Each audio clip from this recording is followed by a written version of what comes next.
አዲስ መፈንቅለ መንግስት ተካሄደ። ወታደሮች ቤተ መንግስቱንና ብሔራዊ ቴሌቪዥን ጣቢያውን ተቆጣጥሯል። ይህ የምከተላት የኢትዮጵያ ኦርቶዶክስ ተዋሕዶ ቤተክርስቲያን አማኝ ያለምንም ምክንያት ያለ ጥቅም እያለቀ እጃቸው ተቆርጧል፣ እግራቸው ተቆርጧል፣ ተቃጥለዋል። አጥር ሰርቶ መንግስት ብሎ ህዝቡ በረሃብ እየሞተ መድኃኒት አይደርሰውም። ትናንትና በየመድረኩ እየወጣው ወያኔን ታግያለሁ። ምንም የደረሰብኝ ነገር የለም። የእውነት አሁን እፈራለሁ። ሰላም ጤናስን ሜሰን ነውቃችሁልኝ በአዲስ ቪዲዮ ተመልሼ መጣሁ። በዚህ ቪዲዮ የምንመለከተው እንግዲህ በአፍሪካ ውስጥ አሁንም በድጋሚ መፈንቅለ መንግስት ተካሂዷልና የት እንዴት መቼ የሚለው ነገር የማስመለከታችሁ ነው የሚሆነው። እንደዚሁም ደግሞ ታፍኘው ነው እንጂ ብዙ የምናገረው ነገር አለ ያለ አንድ ገጣሚ ወጥቶ በድፍረት ተናግሯል። እሱን ማስመለከታችኋለሁ። እሱ ብቻ አይደለም እንግዲህ መምህራችን ያለ ምንም ምክንያት ምናምን እየሞቱ ነው ብሎ በድፍረት ተናግሯል። እሱን ማስመለከታችኋለሁ። ሁላችሁም ቪዲዮ ላይክ እና ሼር ማድረጋችሁ እንዳትረሱ። ሰብስክራይብ ለምንድን ነው የማታደርጉት? አሁን አድርጉ። ዛሬ ሁላችሁም ኮሜንት ላይ የገባችሁ ያለ ምክንያት እግዚአብሔር ይመስገን ያጻፉልኝ። ሁላችሁም 1000 ኮሜንት ፈልጋለሁ። ሁላችሁም ግቡና እግዚአብሔር ይመስገን ያላችሁ ሐሳባችሁን ጨምራችሁ ጻፉልኝ። እስቲ እኚህን አባ ሰምተናቸው እንመለስ። አምላካችን ጌታችን መድኃኒታችን ኢየሱስ ክርስቶስ ስሙን ጠርተን እስቲ እናመስግነው። አባታችን ሆይ ብለን አባታችን ሆይ በሰማይ የምትኖር ስምህ ይቀደስ፣ መንግሥትህ ትምጣ፣ ፈቃድህ በሰማይ እንደሆነች እንዲሁም በምድር ትሁን። የዕለት ምግባችንን ስጠን ዛሬ፣ በደላችንንም ይቅር በለን እኛም የበደለንን ይቅር እንደምንል። አቤቱ ወደ ፈተናም አታግባን፣ ከክፉ ሁሉ ጠብቀን አድነን እንጂ መንግሥት ያንተ ናትና፣ ኃይል፣ ክብር፣ ምስጋና ለዘላለሙ አሜን። እመቤቴ እርግቧ ቅድስት ድንግል ማርያም ሆይ፣ እመቤቴ ቅድስት ድንግል ማርያም ሆይ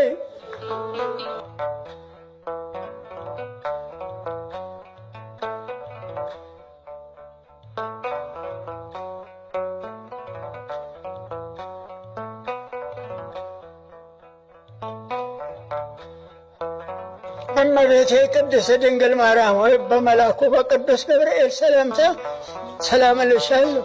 በሐሳብሽ ድንግል በሥጋሽም ድንግል፣ የአሸናፊ የእግዚአብሔር እናት ሆይ ሰላምታ ላንቺ ይገባሻል። ከሴቶች ሁሉ ተለይተሽ አንቺ የተባረክሽ የማኅፀንሽም ፍሬ የተባረከ፣ ጸጋን የተሞላሽ እናቴ ደስ ይበልሽ። ወላዲተ አምላክ ደስ ይበልሽ። አንቺም አምላክ ደስ ይበልሽ። እኔ ደስ ብሎኝ ነው ያለሁት። ከታችም ሳይቀዘቅዘኝ ከላይም ሳይፈጀኝ ለብ ያለ ደስታ ባህር ውስጥ እየዋኘሁ ነው ያለሁት። ደስ ብሎኝ ነው ያለሁት። ደስ ይበልሽ፣ ልዑል እግዚአብሔር ካንቺ ጋር ነውና ከተወደደው ከተከበረው ከጌታችን ከመድኃኒታችን ከኢየሱስ ክርስቶስ ዘንድ ይቅርታን፣ ምሕረትን፣ ተድላን፣ ደስታን፣ ጥጋበን እንዲያድለን አማልጄን ለዘላለሙ አሜን። ምስጋና ይሁን አንድ አምላክ ለሚሆን ለአብ ለወልድ ለመንፈስ ቅዱስ ክብር ምስጋና ይገባል፣ ዛሬም ዘወትርም ለዘላለሙ አሜን አሜን። አባታችን በጤና ያስጥልን፣ ቃሎትን ያሰማን። ሁላችሁም ኮሜንት ላይ የገባችሁ ያለ ምንም ምክንያት በዚህ አባይ ተነሳ እንግዲህ ስላጠነው ስላገኘነው ነገር ስለሚደርስብንም ነገር እግዚአብሔር ይመስገን ብለን ማመስገን አለብንና እግዚአብሔር ይመስገናችሁ መጻፋችሁን እንዳትረሱ። ሌላው እንግዲህ በጣም ደስ ያለኝ ነገር አንድ መምህር ተናገሩ ነውና ይሄ ቪዲዮ ገና ሙሉ ፖስት አልተደረገም፣ ዩቲዩብ ላይ ገና አልተለቀቀም። እስቲ ስሟቸው እኚህ መምህር። እኔ የምከተላት የኢትዮጵያ ኦርቶዶክስ ተዋሕዶ ቤተክርስቲያን አማኝ ያለ ምንም ምክንያት ያለ ጥቅም እያለቀ እንኳን ደም እንኳን ጠብ ወንዝ ማስቆም ይችላል ሽምግልና በሚባልባት ሀገር ላይ ሽማግሌ የተናቀባት፣ ሽማግሌ የተደፈረባት፣ ዜጎቹ እርስ በርስ የማይደማመጡባት፣ በሀገር መሪነት ደረጃ የተቀመጡ ሰዎች ከዜጎች ጋር የሚበሻሸቁባት፣ በአንድም በሌላም መልኩ ያለ ምንም ጥፋት ያለ ምንም ዕውቀት የሰው ደም የሚፈስባት፣ በተለይም ደግሞ የኢትዮጵያ ኦርቶዶክስ ተዋሕዶ ቤተክርስቲያን ተከታይ እግዚአብሔርን አማኝ መሆን እንደ ወንጀል የተቆጠረባት ሀገር ሆናለች ብዬ አምናለሁ። እንግዲህ ባጭሩ ሀገራችን ኢትዮጵያ ይሄን ተመሳሳችና እንዲህ ወጥቶ መናገር ያለባቸው መምህራን፣ ሊቃውንት፣ ገጣሚያን፣ አርቲስቶች፣ ተጽዕኖ ፈጣሪ ሰዎች እንግዲህ ታፍነው ይገኛሉና እስቲ ይሄን ገጣሚ ስሙትና መጀመሪያችን ግጥም ስሙትና ወደ ዋና ነገር ልመለስ። ኤዲያ አብዳለች ኢትዮጵያ ሽማግሌ ልመና ወጣ፣ አገር እንዳላቆመ ተዋረደ። ሕፃናት የገቢ ምንጭ ሆኑ፣ ያስተዋለ ነደደ። ጨካኝ በቃኝ አላውቅ አለ፣ ኦዳም ኦዱን ወደደ። የተማረው ያስተማረውን በላ፣ ይረዳኛል ያለ ተካደ። ኢትዮጵያ አበደች። ይሄ ምሁር እንግዲህ ደግሞ ይሄ ገጣሚ እንግዲህ አሁን ላይ መግጠም ከብዶናል፣ መናገር ከብዶናል፣ ፈርቻለሁ የሚል ነገር አስተላልፏልና ስሙት እስቲ።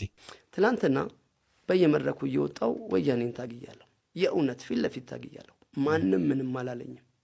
ቂጤን አልቆነጠጡኝም። ከልክለውኛ ቃሉ አስፈርመውኛ ቃሉ ለማነበው ገጥሞች በሙሉ በየወሩ ፈርም ነበር። ምንም የደረሰብኝ ነገር የለም። የእውነት አሁን እፈራለሁ። እንትና ታፈሰ፣ እንትና ታሰረ ምናምን ነገኔን የሚከቱኝውን ግን እናገራለሁ። ምንም ወደ ኋላ አልልም። ምንም ይሄ ሀገር የጋራ ነው፣ የጋራ ቤት ነው። ያንድ የሆነ ሰው አይደለም፣ የሆኑ ሰዎች አይደለም። እና አይኔ እያየ ስትበተን እያየው ነው። አልተበተነችም አልልም። ሀገር በደንብ ተበትናለች። አጥር ሰርቶ መንግስት ተብሎ ህዝቡ በራብ እየሞተ መድኃኒት አይደርሰውም። 100 ሺህ ብር 50 ሺህ ብርን በ100 ሺህ ብር ይገዛሉ። ቆቦ ምናምን መተው ከዚህ በላይ ግፍ አለ እንዴ? የሚበሉት የለም። እሱንም ውድ ነው በጣም ነገርኩ እኮ 100 ሺህ ብር ሰጥተው 50 ሺህ ብር ነው መሰጣቸው። ሚንስ የ50 ሺህ ብር የሚሆን ነገር ነው መሰጣቸው። እና በዚህ ልክ ነው የሆን ነው። የገዛ ወንድሞቻችን፣ እህቶቻችን፣ እናቶቻችን እባክህ ቤት የገባ ምናምን ብላ ነጠላዋን አንጥፋ ያጠጣችኝ ጠላ በሽክና ያጠጣችኝ ሴትዮ አሁን ትኑር አትኑር አላውቅም። እራቡ መድኃኒት የለም። ወሎ ሂድ ስደተኛ ከወለጋ ከምን ተሰዶ መጥቶ የሀገሩ አይደለም ያንተ አይደለም ተብሎ አልፈረሰም። ዛሬ ቅድም ሬዲዮ እየሰማው ነበር። ፖሊስ የትራፊክ ምናምን ታክሲዎች በዚህ በቃሊቲ ጋር ያለ አካባቢ ኦሮሚያ ክልል ሆኗል መሰለኝ። ሲያልፉ ማለፊያ ያለ ቆይ ድሮ አውቶቡስ ነበር አይደል የሚጠየቀው? ወደዚህ ለመሄድ እንዲያል መተላለፊያ ነው ምንድነው የሚባለው? መውጫ ለታክሲ መውጫ አሏቸው።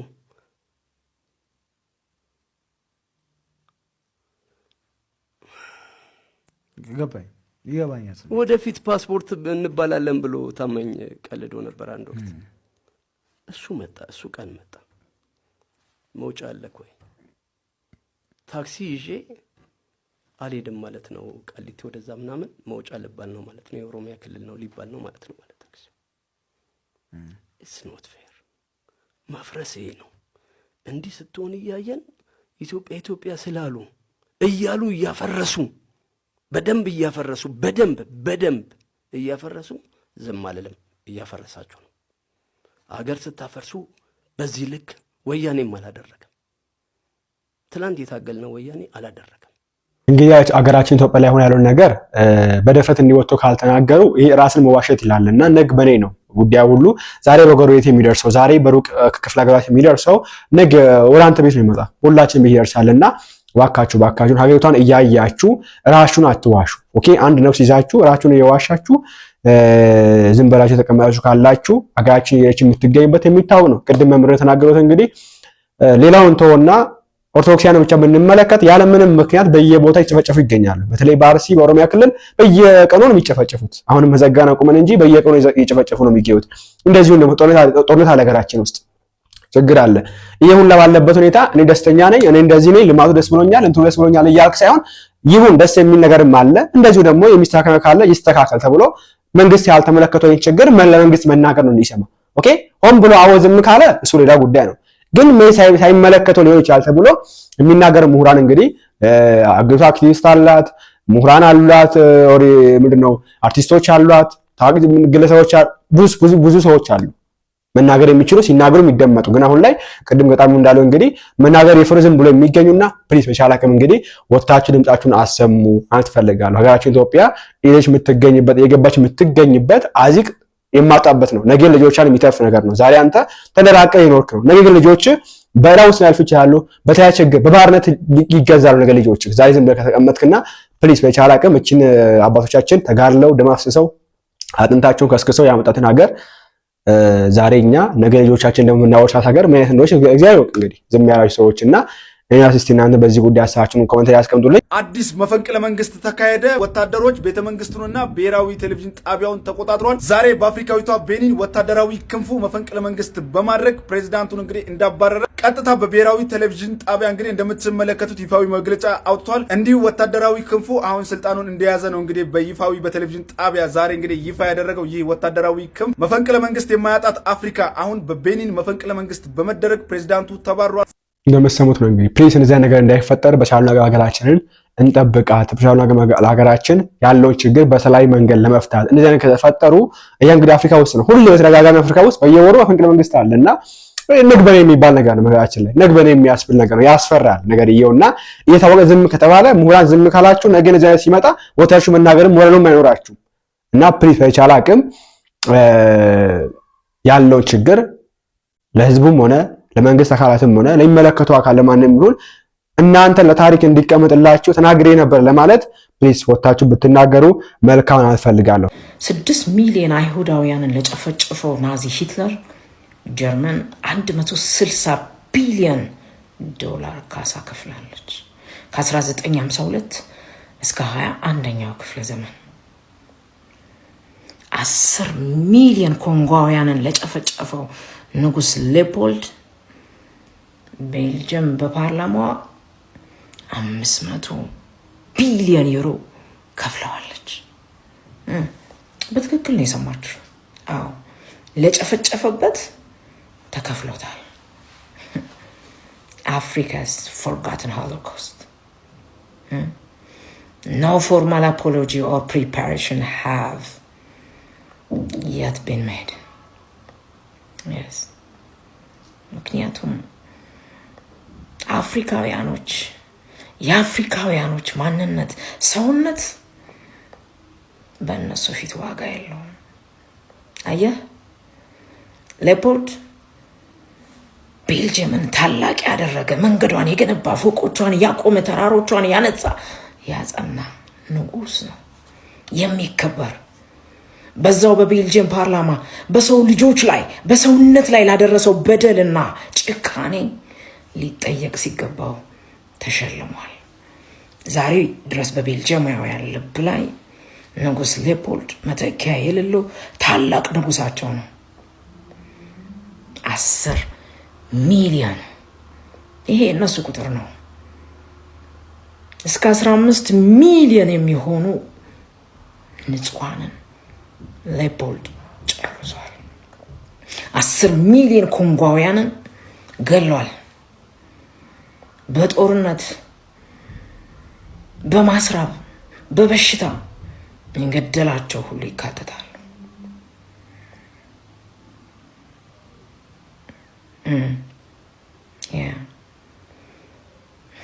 ጀርመን ደግ ፌር ጥፋቷን ያመነች ሀገር ሆና አይደለም ለአይሁዶች 160 ቢሊዮን ዶላር የከፈለችው። እንዲያ ቢሆንማ እነ ናሚቢያ እነ ታንዛኒያ እነ ብሩንዲ በመቶ ሺዎች የሚቆጠሩ ንጹሃንን የጨፈጨፈችበትን ማሰባት ከፈል ነበር። በይፋም ይቅርታ ትጠይቅ ነበር። የለም እነሱ አፍሪካውያን ናቸው፣ ለምን ይከፈላቸዋል? ለምን ይቅርታ ይጠየቃሉ? ከሶስት ይቆጠራሉ እንዴ? ሌፖልድ ሰላማዊ ኑሮ ነው በሰላም የሞተው። አንድም ቀን ሳይጠየቅ ሲሞት 1 ቢሊዮን ዩሮ ወርዝ ነበረው የሀብቱ መጠን። ፍጹም የተከበረ ወልዚ የሀብቱ መጠን የተትረፈረፈ ንጉስ ሆኖ ነው የሞተው። 46 የአውሮፓ ሀገራት ቢጨፈለቁ ኮንጎ ያላትን የሚኒራል ሪሶርስ የላቸው። ለዛም ነው የኮንጎ ምድር እሳት ሆና የምትፋጀው።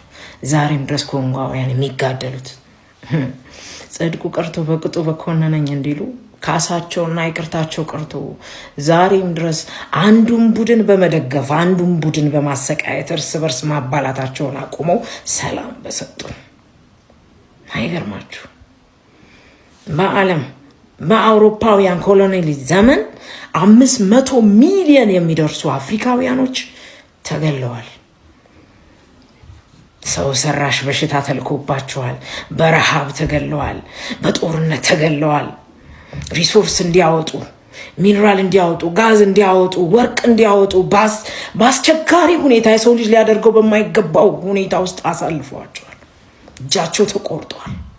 እግራቸው ተቆርጧል። ተቃጥለዋል። nobody cares።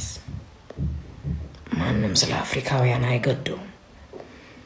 በ1908 ንጉስ ኔፖልድ ኮንጎ ነፃ እንድትሆን በቃ ልቀቅ ሲባል ዓለም አቀፍ የሆነው የመጀመሪያው አመጽ በዘመናዊ ሂስትሪ ታሪክ የመጀመሪያው የሰብአዊ መብት ካምፔን የተባለለት እንቅስቃሴ በመደረጉና ቤልጅየም ጥርስ ውስጥ በመግባቷ ነበር እንጂ ለኮንጎውያን አስበው አልነበርም ነፃ የሚሆነችው። ታዲያ የእኛንም ማምጥተን ስንነግራችሁ እነሱ አይተኙልንም። ብዙ የውጭ ጠላቶች አሉብን። ሀገራችን ሰላም እንድትሆን አይፈልጉም። እርስ በርሳችን ተቃቅፈን እንድናድር አይፈልጉም። አፍሪካ እንድትነቃ አይፈልጉም ስንላችሁ ታንጓጥጡናላችሁ፣ ትስቃላችሁ፣ ትሳለቃላችሁ። የነ ኪሲንጀር ጠበቃ ሆናችሁ ትመጣላችሁ። አፍሪካን እንዴት ማጥፋት እንዳለባቸው፣ ሪሶርሷን እንዴት መቆጣጠር እንዳለባቸው፣ እርስ በርስ እንዴት ማጋጨት እንዳለባቸው፣ በሃይማኖት እንዴት ገብተው መስረግ እንደሚችሉ ስለ አፍሪካ መጥፊያ ሲያቀነባብሩና ሲያልሙ ለሚኖሩ ሰዎች ጥብቅና ትቆማላችሁ። ከነሱ በምን እንለያችሁ? በእነሱ ሀገር ሆናችሁ እናንተ በነፃነት እየተራመዳችሁ በገዛ ሀገራችን መጥተው ነፃነታችንን ለመንጠቅ እርስ በርስ ለሚያጋድሉን አካላቶች እናንተ ትጮሃላችሁ። እናንተ ናችሁ አዋቂዎቹ፣ ዘመናዊነት የገባችሁ። አዎ ልክ ነው። የአፍሪካውያን ነፍስ ከነጮቹ እኩል አይቆጠርም፣ እንደ ሰውም አይቆጠርም። አፍሪካውያኖች ሰነፎች ናቸው፣ መብላት አይችሉም።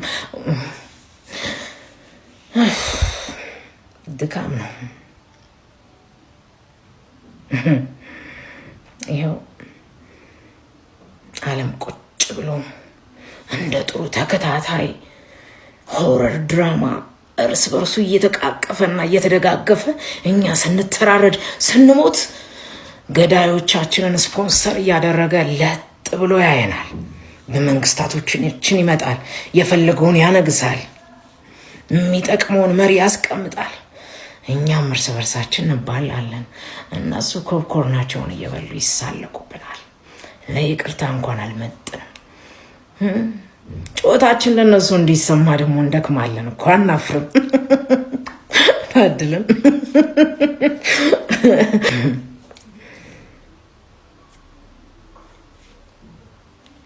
Yeah, well, this is the sad truth. ይሄ ነው እውነታው። ይሄን እንግዲህ ይሄ ነገር ነገ ወደኛ መምጣቱ አይቀርም። አሁንም አልመጣም ብለን መናገር ይከብደናልና ማንም መጥቶ ለኛ አይናገርም። ኦኬ፣ ዛሬ ዝም ያላችሁ ምሁራን ማንም መጥቶ ነገር ስትገረሩ እናንተ ከውጭ ኃይል መጥቶ አይናገርላችሁ። ዝም እንዳል ከዛ ዝም ያስብሏል መጥቶ ጭንጨግሞ ማለት ነው። ትፈሽ እንዳትል አሁን ላይ አቁም መናገር ይቻላል ዝም ባልክበት ሰዓት እና ይሄ ብቻ አይደለም።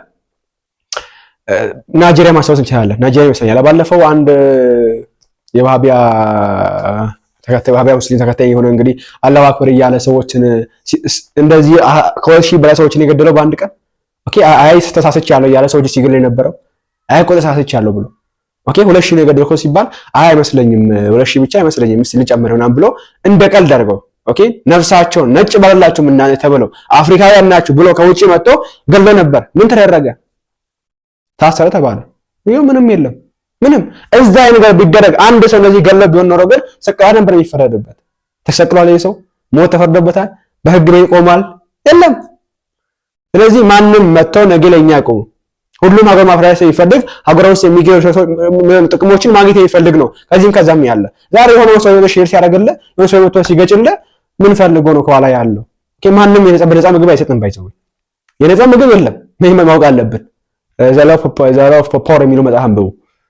ኦኬ እና ፕሊዝ በቻለ አቅም ሀገራችን የገባችው የምትገበት ችግር ለማውጣት ሁላችንም ሊቃውንቱ በተለይ ቤተክርስቲያን አባቶች ወጣችሁ ቢያንስ ቤተክርስቲያን ያለችበት ችግር እንድትወጣ ተናገሩ። ወጣችሁ እስከ ዝም የምትሉት ዝም ብላችሁ የጎንደርን አስረከባችሁ እያየናችሁ የጎንደር ሊቃውንት እነ ሊቃውንት እዝራ የወጡበት ብዙ ሊቃውንት የወጡበት ብዙ ነገስታት የወጡበት ሀገር ጎንደር ከተማ ተወረሰች እያየናት ይሄው የተመከተው የምንገኘው ፓስተሮቹ እንደፈለጉ ገብተው የጨፈሩ ማህተቢያ ሰው ትንሽ ያስጨው ቪዲዮ የቀረጹ ያይን የምንገኘው እንደፈለጉ ያዩዋዩ ከተማን ገብተው ለምን ዝም ስለተባለ ነው። ይሄው ዝም ስለተባለ ነው። ለማን ነው መሰለው እግዚአብሔር ያውቀው። እና ዝም እንዳልነው እንግዲህ ዝም ማስበለው እንዳያስቀሩን እንድንዋጥ እንዲያርጉን ፕሊስ ተቻላቅም ድምጽ ይሰማል ፈልጋለሁ። አረ ሰው እኮ ተሳቀቀ ኦርቶዶክሳውያን። አረ በጉዞ ምክንያት እኮ ሰው ተሸማቀቀ። ስንቱ ባለማህተብ ስንቱ አባቶች ኪሳቸውን ገልብጠው እየሰጡ ስንቱ እናቶች ማህረባቸውን ፈተው እየሰጡ የሚናገሩት ታሪክ እያስለቀሳቸው በጉዞ መኪና ውስጥ ግፍ ተሰራባቸው ባለማህተቦች። የስንቱ ትዳር ፈረሰ በዚህ ምክንያት። የስንቱ ትዳር አደጋ ላይ ወደቀ በጉዞ ውስጥ በሚናገሩት ታሪክ። ኪዳነ ምሕረት ወዳጅ የላትም ይላሉ። ቅዱስ ሚካኤል ወዳጅ የለውም፣ ቅዱስ ገብርኤል ወዳጅ የለውም እያሉ ስንቱን እያሸማቀቁ ኪሳቸውን ሞሉት። ስንቱ ኦርቶዶክሳውያን ወደ ገዳም እንዳይሄድ ገዳምን ባይምሮ እንዳያስብ አደረጉት። ታዲያ ለዚህ ነው ዝም የምንለው እኛ። አንዳንዶቹ እያየሁ ነው ሚዲያ ላይ አንዳንዶቻችሁ የሆነ የስም ግንባታውን ተያይዛችሁታል። አንዳንዶቻችሁ ደግሞ የተሰጣችሁን ሰርተፊኬት ትልካላችሁ። አይዟችሁ፣ እንደዚህ የሚያቅለበለባችሁ የሰው ደም ነው፣ የሰው ላብ ነው፣ የሰው እውነት ነው። ዛሬም ኦርቶዶክሳውያን ከ3 ሰዓት ጀምሮ በኔ ቤት ላይቭ ላይ እንገናኛለን። ትደውላላችሁ፣ የደረሰባችሁን ጉዳይ ታስረዳላችሁ። ትልልቅ የጉዞ ማህበራት አሁን እዚህ ጋር መጥቼ ስማችሁን የማልጠራው ከህግ አንጻር የምንሄድበትን ጉዳይ እንዳያደናቅፍን እንጂ እናንተን ብቻ ይህንን ቪዲዮ ኦርቶዶክሳውያን በደንብ አድርጋችሁ ሼር አድርጉት፣ ለብዙዎች አድርሱት።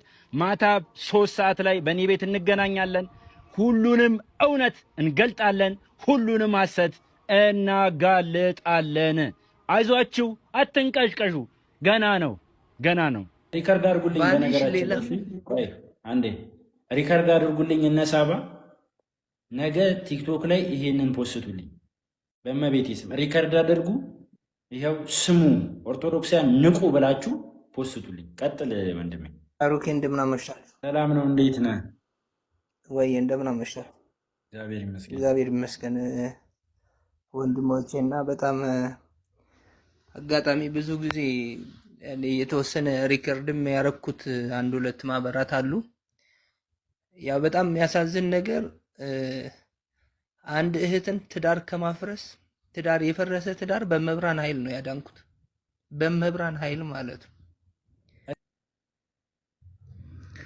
ባልሽ ከሌላ ወንድ ከሌላ ሴት ጋር እየማገጠ ነው እንደዚህ ቦታ ምናምን ብሎ አንድ የተከበረ ትዳር ያላትን ሴት ቆራቢ የሆነች ህይወት ያላትን ሴት ባልሽ እንደዚህ ቦታ እንደዚህ ያደረገ ነው ብሎ የውሸት ድራማ ሰርቶ ንብረትሽን ሊያሸሽ ነው።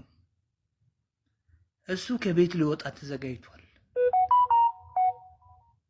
ለህልና የሚዘገንን ነገር ከአንድ ክርስቲያን ማይጠበቅ በእግዚአብሔር ስጋው ደግሞ የታሰረውን ሰው ትዳር ለማፍረስ እነዚህን ክርስቲያን ነው ማለት በጣም ያሳዝናል። በጣም እቺ ሴት ስትሰማ ምንድን ነው የሚሰማት? እስቲ አስቡት። ጉዞ ላይ አግኝተዋት ነው እንደዛ የሚያደርጉ ማህበረተኞች ናቸው። ጉዞ ላይ ሄዳ ጉዞ ላይ እንደዚህ ምናምን አሉ ሲላን ነው ምናምን ያው ያለውን ነገር እንትን አለች። ባካፕ ሲሄዱ የሆነ ንብረት እንዳላት ያው ቼክ የሚያደርጓቸው ብዙ ነገሮች አሉ። ሰው ውስጥ ግማሹ እዚች ጋር ላቁምህና ወንድሜ ቅድም ያልኩትኝ ነገር ይሄ ነው። ሰው ጉዞ ውስጥ ሲካፈል ጥሩ ልብስ የለበሰ የሚያጠኑ ሰዎች አሉ፣ የሚያጠምዱ ሰዎች አሉ። ቅድም ያልኩት ይሄንን ነው። ያጠምዱና የኋላ ታሪኳቸውን ይዘረዝራሉ። ለምን ኮንቲኒየስሊ የገቢ ምንጭ ያደርጓቸዋል እነዛን ሰዎች። እነዚህ ሰዎች ትክክል ነው አይደለም ሚዛናቸው ያዋጣል ወይስ አያዋጣም ነው። ያዋጣ ከመሰላቸው ሰው ከመግደል ወደ ኋላ ነው። ደግሞ እየገደሉ ነው። በመተት በጥንቆላ በደብተራ በአፍዝዝ አደንዝዝ። ይኸው ታሪኩን ስሙ። ቀጥሎ እንደሚ ከዛ በጣም ተደብቃችሁ እየሰማችሁኝ እንደሆነ አውቃለሁ። ሚሊዮን ጊዜ ተደብቃችሁ ስማችኋል። ከዚህ በላይ እውነት እንዳትናገር። እሱ ስለምፈልገው ነው አሁን ማለት ነው። እሱ ስለምፈልገው ነው ሜንሽን እንዳታረጋቸው። የማንንም ጉዞ ደሜ ግባ ከዛ ምን በጣም የሚያሳዝነው ነገር ከዛም በኋላ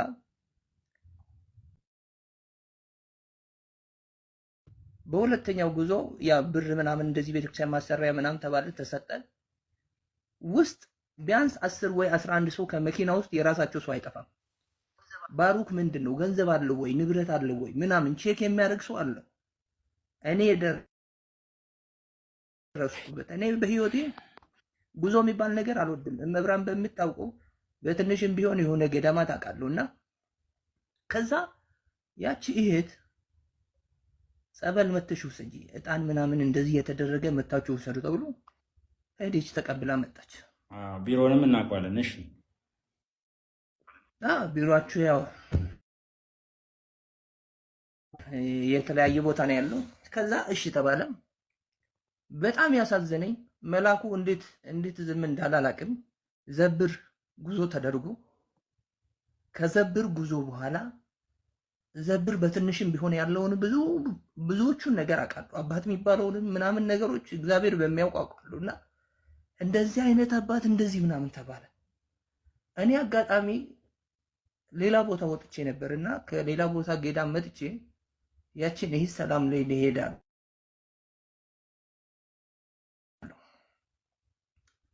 በጣም ተሰብራለች።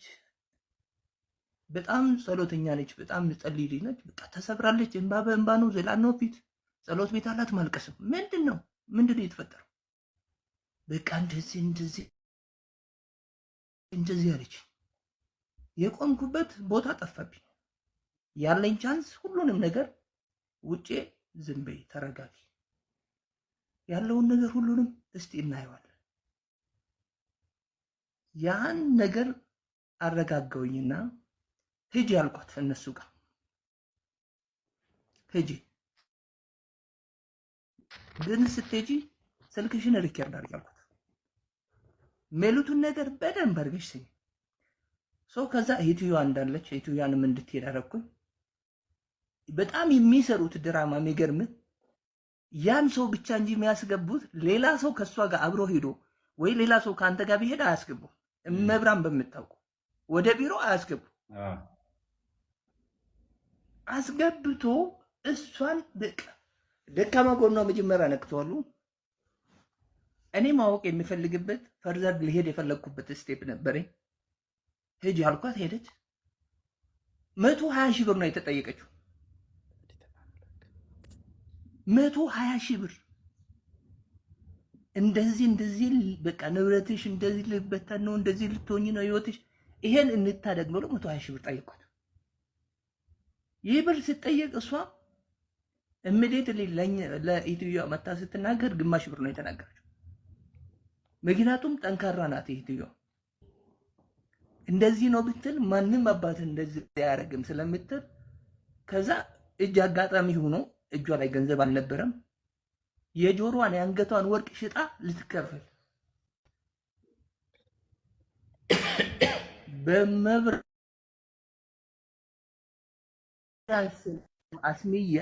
አስሚያት ይሄን ገንዘብ እንዳትከፊ፣ ግን ትዳርሽን እንዳትበትይ። ልጆች አላት፣ በጣም እግዚአብሔር የባረካቸው ልጆች አላት።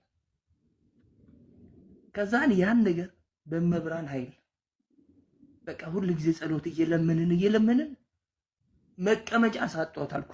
ለዛ ብር አሁን ብር የለኝም፣ ተበዳድሬ ወድቀንም ቢሆን ሽጬ እሰጣለሁ ብላለች። እሮብ ልንሄድ ነው አሉ። የት? ወሎ የት ነው? ወደ መርሳ ምን የሚባል ገዳም፣ እንደዚህ አይነት ገዳም ውስጥ ናቸው አባት አሉ። በቀጣዩ እንመለሳለን። ሀሳባችሁን ኮሜንት ላይ አስቀምጡልኝ። ቸር ቆዩልኝ።